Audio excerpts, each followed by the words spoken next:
Before we begin, don't forget to follow me on Twitter at Dolynny TV and on Instagram at Tyson Dolynny. You guys want to make sure you see what's going on behind the scenes here on Dolynny TV. That's where to find it.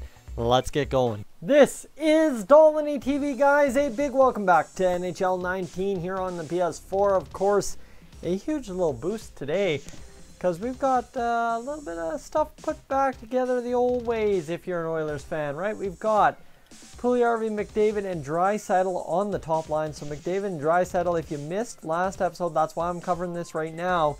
We reunited them, and the big key factor there is McDavid had 29 points in like 36 games. Suddenly he has 40 points in 48 games, so we'll take that little bit of a boost out of him. And how about Leon Draisaitl leading the way, 42 points in 45 games for us. He has been absolutely elite, and the other bright spot has been kind of Tobias Rieder. He's moved his way up the lineup. Now he gets a shot with Marcus Johansson and Ryan Nugent-Hopkins, both who have had 22 assists. So he has a good chance to go out there and score some goals for us. Drake CAGGIULA still doing his thing. Ryan Strome proven to be worthwhile on that third line. And then SCOTTIE UPSHALL just kind of hanging in there with 6 points. But what I'm thinking is we have to, at this point, get SCOTTIE UPSHALL out for Pontus Aberg. I just want to see what Aberg can do for us. He's had 3 points in 13 games. It's time to change up the lines a little bit and get him back in there.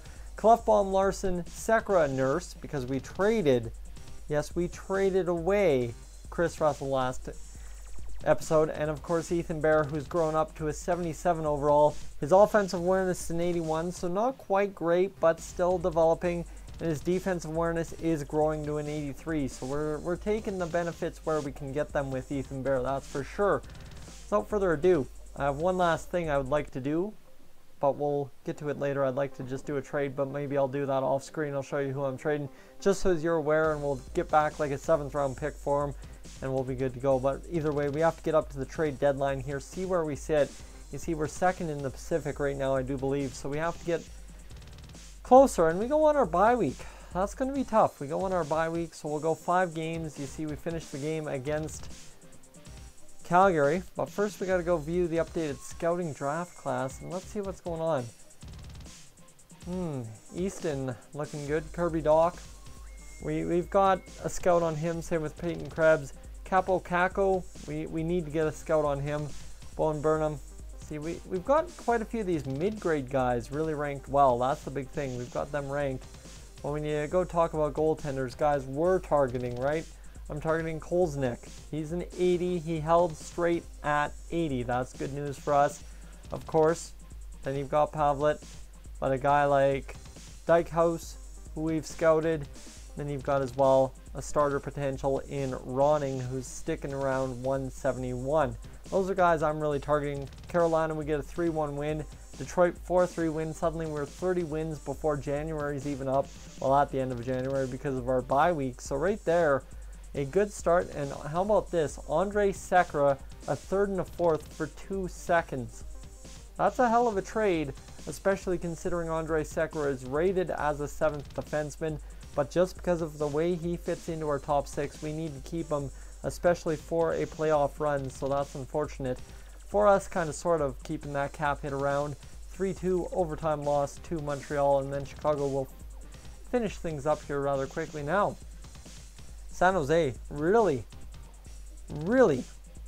wants Andrej Sekera. They're coming back with bulkers in addition, but we're going to decline them one more time. We lose 7-1 to Chicago. That's a big loss. Oof, man. Chicago took advantage of the goaltending situation right there.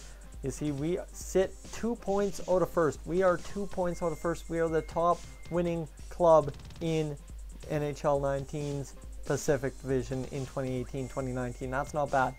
That is going to help us huge. The owner stuff, we need to make sure we're taken care of as well. You see the team store down. We need to repair that, as well as the concessions. Go repair those.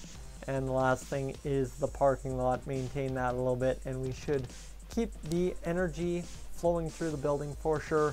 Let's go see what the team management is doing here. 47 points, 50 games for Leon Draisaitl. I'm liking that. That's good. That's good news. Hopefully he continues that. Connor McDavid right behind him with 45. Ryan Nugent-Hopkins 34. Then you've got Marcus Johansson with 32. Puljujärvi 31. He is now still sitting at an 81, but you see Puljujärvi, when you break down his full career stats, terrible. This is a career year for Jesse Puljujärvi. That's the big thing, right? He has put up some big numbers finally this year, and he has a chance to maybe double his point production in 1 year for the first time in his career. We'll get him on the right wing after this stat review. Clefbaum doing his thing, plus 13. Tobias Reeder up to 20 points. He's not quite getting it done where I thought he would. Drake CAGGIULA 16 points. Darnell Nurse, Zach Kassian, Kyle Brodziak, Ty Ratty, Matt Benning, and you see Pontus Aberg only 4 points.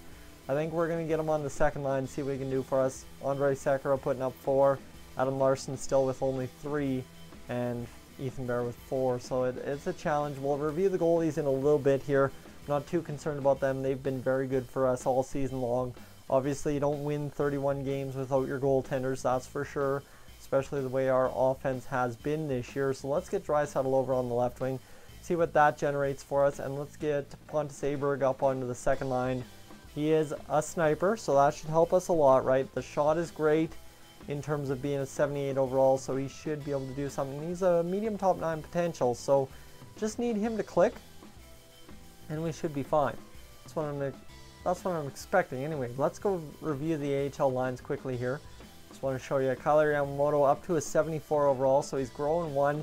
He's had 30 points in 44 games. He's been useful. Trennan, who's our pickup from Nashville that we traded Mr. Chris Russell to, he's looking good. 17 points in 50 games played as a 71 overall. I'll take that. And you see the other guy we got to watch is Tyler Benson, who's had 32 points, or 32 games played, pardon me, with 10 points. He's doing all right. -7 on the fourth line.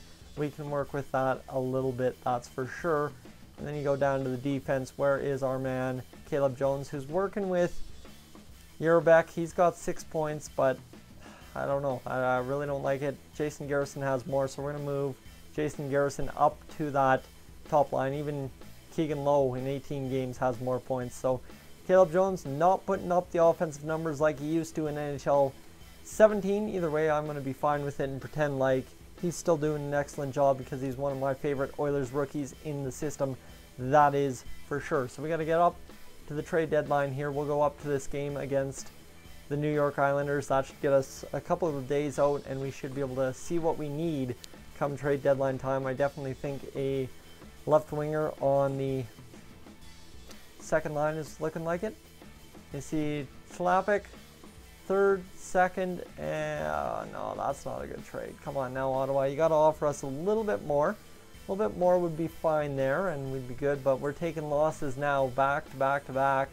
Sekera in third for a second. Abramov, no, it's only a top 9 forward. That's a worse trade than what San Jose offered us. Finally back in the win column, and against Carolina, need another big W here. 4-3 overtime loss. At least we're getting a point. And how about this? Okay, now all of a sudden, in comes Boston, a first, a third, and Loco. But here's the thing, it's a 2020 first. So I'm going to turn down that trade and see what they can offer us as we get closer to the trade deadline. I'm sure we should have a trade in the next 2 days here for Sekera against, there we go, that's what I was talking about, Brett Hayden, and a 4th rounder from Minnesota. You see, we haven't scouted Hayden, so I haven't been doing my pro scouting that well, but I'm not concerned. We're gonna make a fine trade here eventually for Sekera should we get there. But all of a sudden we start losing hockey games big time, and I bet you we've fallen back in the division. Yes, sir. We're only 3 points out of the division lead, but the goal scoring started to struggle, and we need to figure out what's going to happen here in the rest of the season for Edmonton. Had 56 games out of Leon Draisaitl. We're at the 60 game mark pretty much. We have 2 guys scoring 50 points, 3 guys scoring 30 points in Puljujärvi, who's had 38. Like I said, he was going to double his point total. He has a chance to do it still. Nugent Hopkins 38 points, Johansson 35, and Strome, Clefbaum. Reeder's had 10 goals, thankfully. You see now Nurse is starting to turn it up, Kara's starting to turn it up, but man, tough call on Pontus Aberg. I don't know what he's doing there. 24 games played, 4 goals, 2 assists. He's on the second line. I'm not liking it. Ty Ratty, 24 games, 5 goals. So our extras really have struggled this year. And yeah, like Sekera, Ethan Bear now up to 5 points. Okay. So we're starting to get it going, and I promised you guys to look at the goaltenders. I guess that'll finish off today's episode. Show you the goaltending is not the issue in Edmonton by any stretch of the imagination. 28-17, 4-4 shutouts for Cam Talbot. He's been a monster. 927 save percentage, 220 goals against average. It's not Talbot's fault.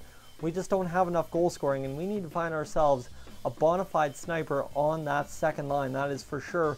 And I think the big question is, do you use Ty Ratty or do you use Pontus Aberg in a trade? That's going to be the tough test for us come trade deadline, which it is next episode. So guys, thank you so much for tuning in. I'm Tyson, this is Dolynny TV. As always, I will catch you guys in the next one.